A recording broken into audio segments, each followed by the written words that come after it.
اعوذ باللہ من الشیطان الرجیم بسم اللہ الرحمن الرحیم رب اشرح لی صدری ویسر لی امری واحلل عقدۃ من لسانی یفقہوا قولی ربی یسر ولا تعسر وتمم بالخیر وبک نستعین۔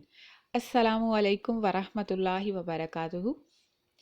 آج کے لیسن میں لیسن نمبر 17 میں ہم مرکب ناقص عطفی کو پڑھیں گے، جہاں پہ ہم مختلف مرکبات کو اسٹڈی کرتے آ رہے ہیں۔ مرکب ناقص اشاری، مرکب ناقص توصیفی، مرکب ناقص اضافی، مرکب ناقص جاری، اور اس کے بعد آج ہم مرکب ناقص عطفی کو پڑھ رہے ہیں۔ لاسٹ کلاس میں ہم نے دیکھا تھا کہ مرکب ناقص جاری جو ہوتا ہے اس میں حرف کا استعمال کیا جاتا ہے اور ایک اس کے ساتھ اسم آتا ہے۔ اسی طرح مرکب ناقص عطفی جو ہے اس میں بھی ایک حرف کا استعمال کیا جاتا ہے، دو اسما اور ایک حرف، اور وہ جو حرف ہوتا ہے وہ دونوں اسما کو آپس میں جوڑتا ہے۔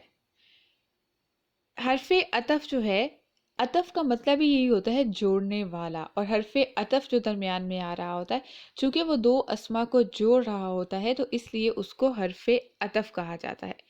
حرف عطف جو ہے یہ فعل کے ساتھ بھی آ سکتا ہے اور اسم کے ساتھ بھی آ رہا ہے۔ چونکہ ہم نحو کو اسٹڈی کر رہے ہیں تو اس میں آج ہم جو ہے وہ اسم کو دیکھیں گے تاکہ ہمیں اچھے سے سمجھ آ سکے۔ باقی جب انشاءاللہ افعال کو پڑھیں گے یا کہیں بھی اگر آپ کی فعل کی انڈرسٹینڈنگ ہے کہ کون سا فعل ماضی ہے، کہاں فعل مضارع بن رہا ہے، تو وہاں پہ بھی اگر درمیان میں حرف عطف آ رہا ہے اٹ مینس کہ یہاں پہ بھی ایک مرکب ناقص عطفی بن رہا ہے اور حرف عطف دونوں کو آپس میں جو ہے وہ جوڑ رہا ہے۔ مرکب ناقص عطفی میں دو اسما اور ایک حرف عطف آتا ہے۔ حرف عطف جو ہیں وہ مختلف ہوتے ہیں، چند ایک کو ہم یہاں پڑھ لیتے ہیں تاکہ جب بھی ہمارے سامنے آئے تو ہمیں پتہ چل جائے کہ ان کو حرف عطف کہا جاتا ہے۔ واو، واو اور فتحہ کے ساتھ زبر کے ساتھ آتا ہے، یا پھر او۔ اسی طرح سے آتا ہے سما، اور حرف عطف آتا ہے فا۔ سما اور فا، جب ہم بات کرتے ہیں سما یا پھر فا تو دونوں کے میننگز جو ہیں وہ ایک جیسے ہوتے ہیں پس، لیکن ان دونوں میں جو ہے وہ تھوڑا سا ڈفرینس آتا ہے کہ جب ہم سما کی بات کرتے ہیں اٹ مینس کہ ود سم ڈیلے، لیکن جب فا کی بات کرتے ہیں it means there is no delay, کوئی ڈیلے نہیں ہے، وداؤٹ اینی ڈیلے جو ہے وہ کام ہو جاتا ہے۔ مینس ایسا کہا تو یہ ہو گیا، بلا تاخیر کسی کام کو کرنا۔ پھر اس کے بعد ام آتا ہے، اما، اما بھی حرف عطف کے طور پہ آتا ہے، لیکن یہ بھی حرف عطف کے طور پہ، بل یہ بھی حرف عطف کے طور پہ، یا پھر حتی تو وہ بھی حرف عطف کے طور پہ آتا ہے۔ اس کے علاوہ اور بھی کچھ حروف آتے ہیں جن کو حروف عطف میں جو ہے وہ شمار کیا جاتا ہے، لیکن ہم اپنی آسانی کے لیے اگر ہمیں اتنے یاد ہو جاتے ہیں تو ہمیں سمجھنے میں بہت آسانی ہو جاتی ہے۔ اس کے بعد شرائط کیا ہے مرکب ناقص عطفی؟ یہ ہم نے دیکھ لیا کہ دو اسما ہوں گے، دو اسما اور ایک حرف عطف ہوگا۔ اسم ہم آسانی سے پہچان سکتے ہیں، ابھی تک ہم پڑھتے آ رہے ہیں اسم کس طرح سے ہوتا ہے، اس کے وسعت، اس کا عدد، اس کے جنس، اس کا اعراب ہم فائنڈ آؤٹ کر سکتے ہیں۔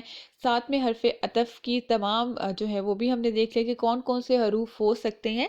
تو دو اسما کے درمیان جو ہے واو یا او حرف عطف، ان دونوں کو جو ہے بہت آسانی سے ہم قرآن میں جو ہے وہ سمجھ سکتے ہیں۔ تو دو اسما آتے ہیں، دو اسما کے درمیان جو ہے وہ واو یا پھر او حرف عطف جو ہے یہ مینشن ہوتا ہے۔ دونوں اسما جو ہیں، جو دو اسما آ رہے ہیں حرف کے ساتھ، وہ دونوں اسما جو ہیں وہ وسعت میں ایک جیسے ہوتے ہیں۔ ہم چار پہلوؤں سے دیکھتے ہیں، ابھی تک جب ہم مرکبات کو اسٹڈی کرتے آ رہے ہیں تو ہم نے اس کی شرائط کو چار انداز سے دیکھا ہے: اس کا عدد، اس کی جنس، اس کی وسعت اور اس کا اعراب۔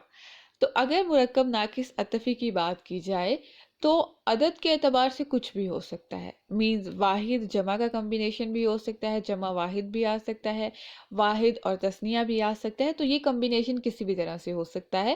دو اسما جو آ رہے ہیں ان دونوں کا عدد جو ہے وہ چینج ہو سکتا ہے، ایک کا واحد ہو سکتا ہے، دوسرے کا جمع بھی ہو سکتا ہے، پہلے کا اگر جمع ہے تو دوسرے کا واحد بھی ہو سکتا ہے۔ اسی طرح ان کا جنس کی بات کی جائے تو جنس بھی دونوں کی جو ہے وہ ویری کرتی ہے، دونوں میں جو ہے وہ کوئی ریزیمبلنس نہیں ہوتی، کوئی مطابقت نہیں ہوتی۔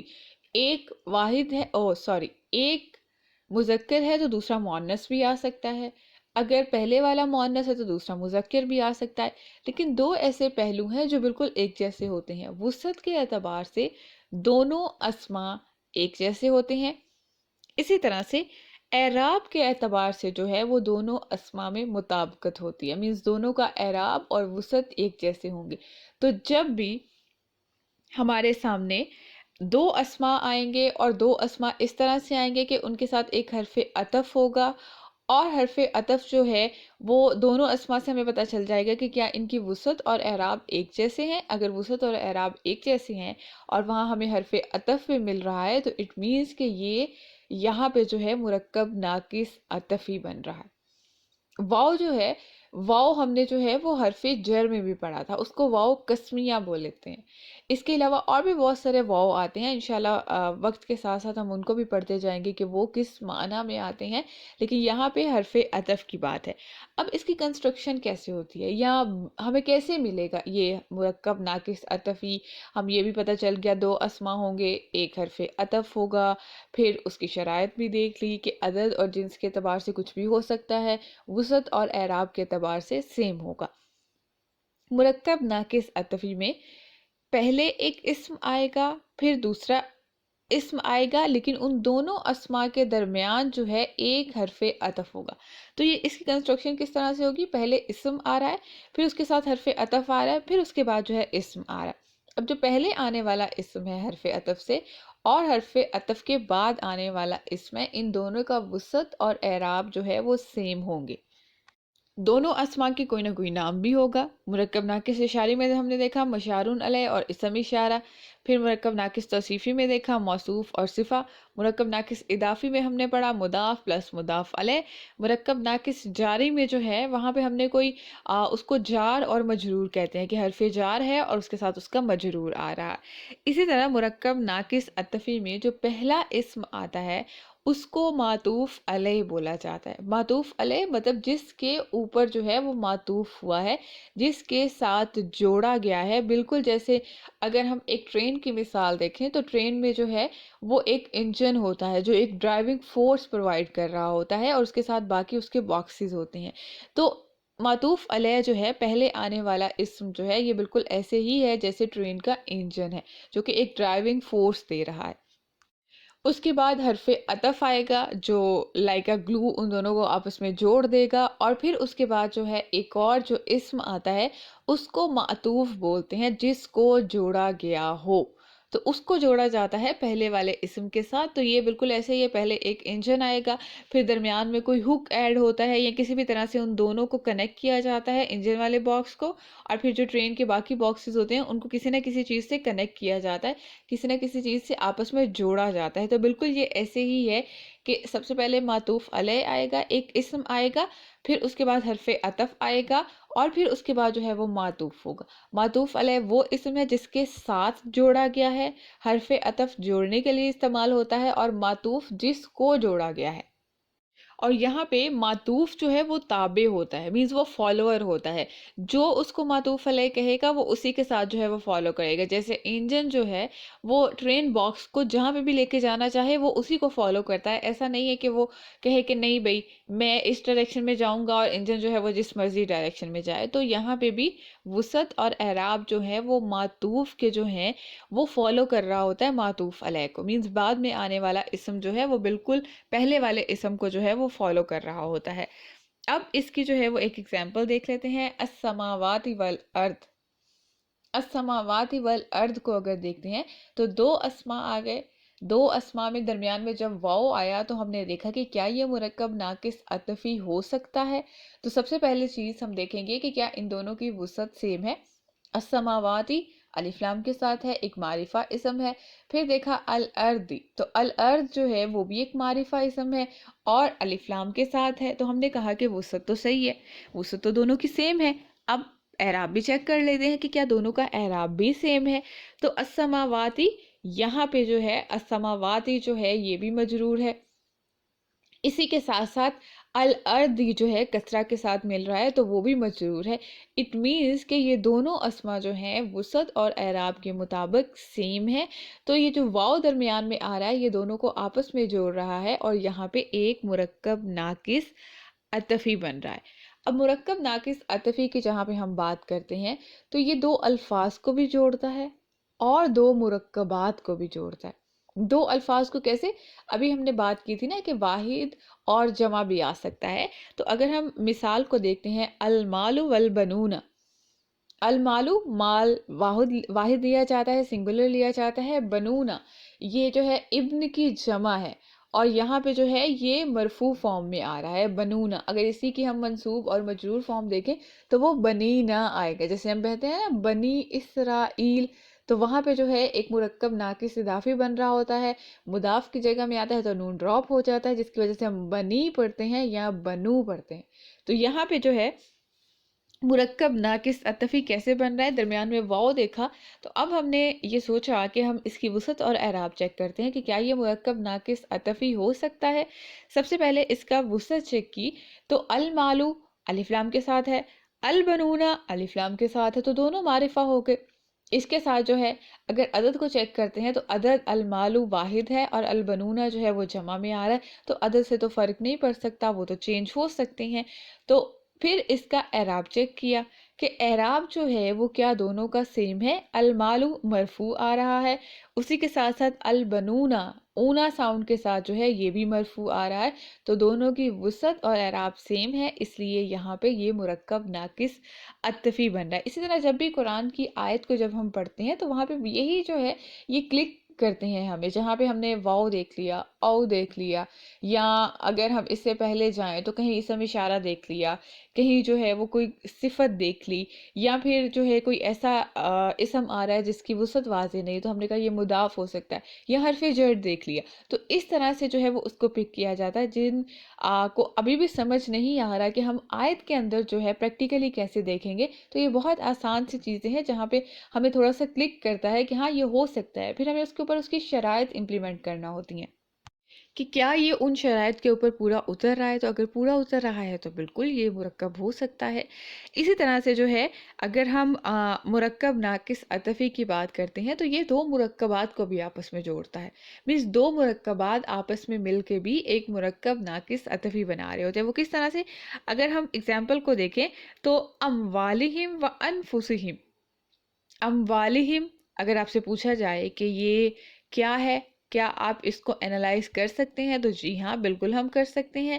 اموالی مضاف اور اس کے ساتھ جو ہم آ رہا ہے وہ مضاف علیہ، تو یہاں پہ ایک مرکب ناقص اضافی بالضمائر بن رہا ہے، ضمیر کے ساتھ جو ہے وہ کنیکٹ ہے. مینز ایک اسم ہے، دوسرا ساتھ میں اس کے متصل ضمیر ہے. تو اموالہم، اموالہم ایک مرکب ناقص اضافی ہے، درمیان میں واو آ رہا ہے حرف عطف، اور اس کے بعد جو ہے انفسہم جو ہے انفسی، یہاں پہ جو ہے ایک اسم آ گیا مضاف ہے، ہم جو ہے پھر اگین متصل ضمیر ہے اور اس کے ساتھ کنیکٹ ہو کے مرکب ناقص اضافی بنا رہا ہے. اب ان دونوں کا جو ہے وہ اعراب کیسے چیک کریں گے کہ اعراب کیا سیم ہے؟ تو یہاں پہ دیکھیں اموالی، اموالی جو ہے وہ بھی مجرور ہے اور اسی کے ساتھ ساتھ انفسی جو ہے یہ بھی مجرور ہے. تو دونوں اسما جو ہیں کیونکہ جو متصل ضمیر ہوتی ہے وہ تو مبنی ہوتی ہے نا، اس کا تو اعراب جو ہے وہ ہم اس طرح سے فائنڈ آؤٹ نہیں کر سکتے. دوسرا ایک اور چیز کہ دونوں جو ہیں وہ مضاف علیہ کی پلیسمنٹ میں آ رہے ہیں تو وہ مجرور ہیں. تو اس طرح سے انفسی کو اگر ہم دیکھتے ہیں تو وہ کس کو فالو کر رہا ہے؟ وہ اموالی کو فالو کر رہا ہے کہ ان کے مال اور ان کے نفس. تو اس طرح سے مرکب ناقص عطفی بنتا ہے. اب جیسے ہم نے بات کی کہ مرکب ناقص عطفی ایسے ہی ہے جیسے ایک ٹرین ہوتی ہے، اس میں ایک انجن ہوتا ہے، اس کے بعد اس کے ساتھ اس کے باکسز ہوتے ہیں. تو کبھی کبھار جو ہے بلکہ ٹرین میں تو ہمیں ایسا ہی ملتا ہے، کبھی بھی ایسا ہم نے نہیں دیکھا کہ ٹرین میں ایک ہی باکس ہو بس، نہیں، اس میں مختلف بوگیاں ہوتی ہیں، مختلف باکسز ہوتے ہیں ٹرین کے ساتھ جو ہے وہ کنیکٹ ہوتے ہیں، اسی لیے تو وہ اتنی لمبی ٹرین بن جاتی ہے. اور بچپن میں بھی ہم ایسے کھیل کھیلتے رہے ہیں جس میں ہم ٹرین بنا کے آپس میں بچے جو ہے وہ چلتے تھے.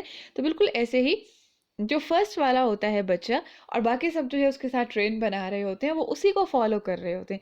اسی طرح سے بہت دفعہ قرآن میں جو ہے وہ یہ اگزامپل بھی آئی ہے کہ ایک جو ہے وہ معطوف علیہ ہوتا ہے اور باقی سب جو ہیں وہ اس کے ساتھ معطوف ہوتے ہیں.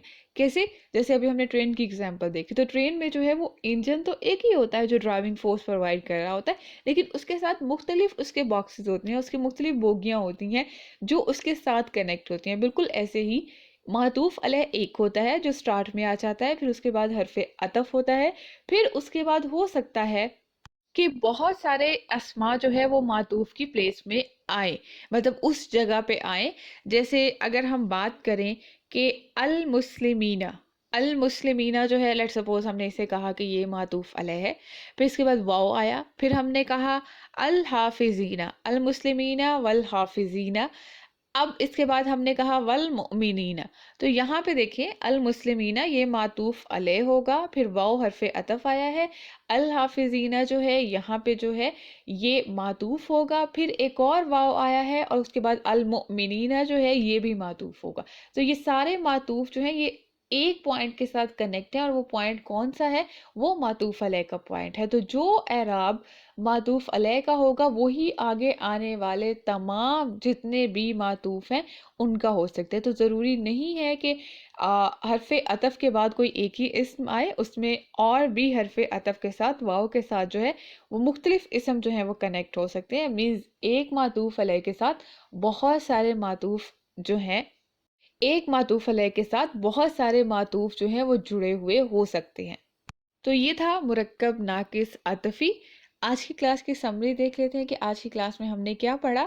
سب سے پہلے ہم نے حروف جو ہیں عطف کے طور پہ آتے ہیں، حرف عطف کے طور پہ ان کو اسٹڈی کیا کہ وہ کون کون سے ہو سکتے ہیں. اسی طرح سے اگلا جو ہے وہ ہم نے مرکب ناقص عطفی کو پڑھا کہ مرکب ناقص عطفی جو ہے وہ دو اسما ہوتے ہیں، پھر اس میں ایک حرف آتا ہے، دو اسما اور ایک حرف کے ملنے سے جو ہے وہ مرکب ناقص عطفی بنتا ہے. اس کی شرائط بھی دیکھ لیں کہ عدد اور جنس کے اوپر کوئی امپیکٹ نہیں آتا، لیکن وسعت اور اعراب جو ہے وہ دونوں کا سیم ہوتا ہے، پھر ہی وہ مرکب ناقص عطفی بنے گا، اور درمیان میں ایک واو آ رہا ہوتا ہے. نیکسٹ کلاس میں انشاءاللہ ہم حرف ندا کو پڑھیں گے. حرف جر ہم پڑھ چکے ہیں، حرف عطف کی امپلیمنٹیشن کیا ہے، اس کا یوز کیسے ہے وہ بھی پڑھ چکے ہیں.